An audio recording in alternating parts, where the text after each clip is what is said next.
आता तुम्हाला निश्चयक म्हणजे डिटर्मिनंटची व्हॅल्यू कशी फाइंड करायची, निश्चयकाची किंमत कशी काढायची ते कळायला असेल. आता आपण मुद्द्याला येऊ. आता आपण क्रॅमर्स रूलमध्ये जाऊ, क्रॅमरच्या नियमामध्ये जाऊ. पहिल्यांदा जाणून घेऊ की क्रॅमर्सचा नियम वापरायचा कसा. What is Cramer's rule. तर आपल्याला माहित आहे आपल्या रेषीय समीकरणाचं म्हणजे लिनियर इक्वेशनचा स्टँडर्ड फॉर्म आहे ax अधिक by बरोबर c. ax plus by is equal to c. आपल्याकडे दोन इक्वेशन असतात, कोणतेही असू शकतील. आपण पहिलं equation a1x plus b1y is equal to c1 आणि दुसरं इक्वेशन a2x अधिक b2y बरोबर c2. इथं पहिलं इक्वेशन आहे, पहिलं समीकरण आहे, म्हणून याला आपण a1 b1 आणि c1 अशी नावं दिलीत. आता दुसऱ्या इक्वेशनला दुसऱ्या समीकरण आहे म्हणून a2 b2 आणि c2 अशी नावं दिलीत. आपल्याला माहित आहे ह्यातलं x आणि y हे व्हेरिएबल म्हणजे चल आहे. यामध्ये a1 आणि a2 हे x चे सहगुणक आहेत, b1 आणि b2 हे y चे सहगुणक म्हणजे कोएफिशियंट्स आहेत. c1 आणि c2 हे बरोबर चिन्हाच्या पलीकडच्या संख्या किंवा नंबर दर्शवतात. आता क्रॅमरच्या पद्धतीसाठी आपल्याला 3 डिटर्मिनंट्स म्हणजे 3 निश्चय काढावे लागतात. पहिला डी. आता डी म्हणजे काय, डी कसा काढायचा. डी म्हणजे x आणि y चे सहगुणकांचा निश्चयक, determinant of coefficients of x and y.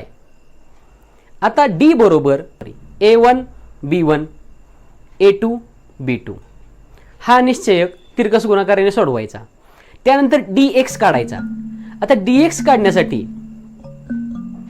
आपण बरोबर चिन्हा पलीकडच्या संख्या म्हणजे c1 आणि c2 आणि y चे सहगुणक b1 आणि b2 यांचा तो निश्चयक असतो, यांचा तो डिटर्मिनंट असतो. आता dy काढायचा. dy हा निश्चयक म्हणजे x चे सहगुणक आणि बरोबर चिन्हा पलीकडच्या संख्या a1 c1 a2 c2. तुमच्या लक्षात येतंय का, ज्या वेळेला आपण डी काढतो त्यावेळेला फक्त x आणि y चे सहगुणक घ्यायचे. ज्या वेळेला आपण dx काढतो त्यावेळेला संख्या आणि y चे सहगुणक, ज्या वेळेला dy काढतो त्यावेळेला x चे सहगुणक आणि संख्या coefficient of x and number. आता हे सोडवायचं. आपलं उत्तर म्हणजे उकल सोल्युशन काढायसाठी आपण x आणि y च्या किमती काढत असतो. x बरोबर dx भागिले d, dx divided by d and y बरोबर dy divided by d, dy छेद d. या सूत्राचा म्हणजे या फॉर्मॅटचा वापर करायचा आणि क्रॅमर्स रूलची काही गणितं सोडवायची. आपण सराव म्हणून एक गणित घेऊ, यावरून तुम्हाला क्रॅमर्स रूल म्हणजे काय याची पक्की आयडिया येईल. आपलं उदाहरण आहे 5x अधिक 3y बरोबर -11 आणि 2x अधिक 4y बरोबर -10. 5x plus 3y is equal to -11. 2x plus 4y is equal to -10. आता दिलेली समीकरणे पहिल्यांदा मूळ स्वरूपात आहेत का नाही ती चेक करायचं, म्हणजे ax अधिक by बरोबर c या स्वरूपात आहेत का बघायचं. या गणितामध्ये कंपल्सरी x आणि y ची सहगुणकं म्हणजे x आणि y ची पदं ही बरोबर चिन्हाच्या अलीकडेच पाहिजे, म्हणजे व्हेरिएबल्स डाव्या बाजूला आणि संख्या नंबर्स उजव्या बाजूला. आता दिलेली समीकरणे एका खाली एक लिहून घ्या. सर्वप्रथम आपल्याला डी काढायचा आहे. तर डी म्हणजे काय, डी म्हणजे x आणि y च्या सहगुणकांचा निश्चयक. आता x आणि y चे सहगुणक जसे तुम्हाला दिसते तसे या डी मध्ये घ्या. 5 3 2 4. आता हा निश्चयक सोडवणे म्हणजे याचा तिरकस गुणाकार करणे. 5 ने 4 ला गुणा वजा 3 ने 2 ला गुणा. 5 चोक 20 वजा 3 दुनी 6 20 - 6. 20 मधून 6 गेले 14. आता आपल्याला dx काढायचा आहे. dx काढण्यासाठी xच्या सहगुणकांच्या ऐवजी आपण बरोबर चिन्हाच्या पलीकडच्या संख्या घेतो आणि yचे सहगुणक जसेच्या तसे, म्हणजे 5 आणि 2च्या ऐवजी इथं फक्त -11 आणि 10 येईल. dx हा बरोबर चिन्हा पलीकडच्या संख्या नंबर्स आणि कोएफिशियंट ऑफ y चे सहगुणक यांचा निश्चयक आहे. आता यांचा तिरकस गुणाकार करा. 11 गुणिले 4 वजा 10 गुणिले 3. आता 11 गुणिले 4 वजा 44 वजा 30.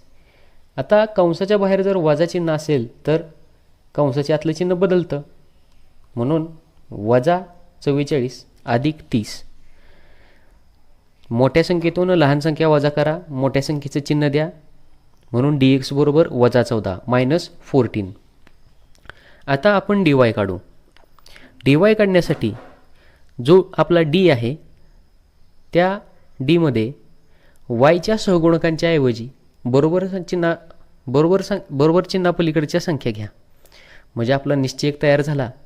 5 वजा 11 2 वजा 10. dy काय आहे? dy म्हणजे एक्सचे सहगुणक म्हणजे एक्सचे कोएफिशियंट आणि बरोबर चिन्हापलीकडच्या संख्या यांचा निश्चयक, यांचा डिटर्मिनंट. आता हा सुद्धा सोडवायचा, म्हणजे यांचा तिरकस गुणाकार करायचा. 5 गुणिले वजा 10 बरोबर 5 गुणिले वजा 10 वजा 11 गुणिले 2. आता 10 पंचे 50 अधिक न वजाला गुणल्यास उत्तर वजा येतं आपल्याला माहीत आहे. वजा 50 वजा 22. आता हे वजा 22 का? तर इथं सुद्धा अधिक न वजाला गुणले त्यामुळे हे वजा 22 झाले. वजा 50 वजा गुणिले वजा अधिक 22. चिन्ह भिन्न आहेत, भिन्न चिन्हांची वजाबाकी करतो. मोठ्या संख्येतून लहान संख्या वजा होते आणि मोठ्या संख्येचं त्यास चिन्ह मिळतं, म्हणून dy बरोबर वजा 28. आता एक्सची किंमत काढू. समीकरण सोडवणे म्हणजे एक्स आणि वायची किंमत काढणे. आणि आपल्याला माहीत आहे एक्स बरोबर dx भागिले d आणि y बरोबर dy भागिले d. आता एक्स काढण्यासाठी dx भागिले d घ्या. आपला dxची किंमत आहे वजा 14 भागिले 14 मायनस 14 डिवायडेड बाय 14. 14 आणि 14ला भाग जाईल, उत्तर आलं वजा 1. आता y काढू. y बरोबर dy भागिले d. dy आहे वजा 28 मायनस 28 डिवायडेड बाय 14 छेद 14. 14च्या पाड्यात 28 येतं, 14 1 14, 14 2 28, म्हणून आपला y आला वजा 2. मित्रांनो, एक सामायिक समीकरणातील कोणतंही गणित असू द्या, शेवटी उकल लिहायला विसरायचं नाही, सोल्युशन लिहायला विसरायचं नाही. म्हणून सोल्युशन म्हणजेच उकल x, y बरोबर वजा 1, वजा 2.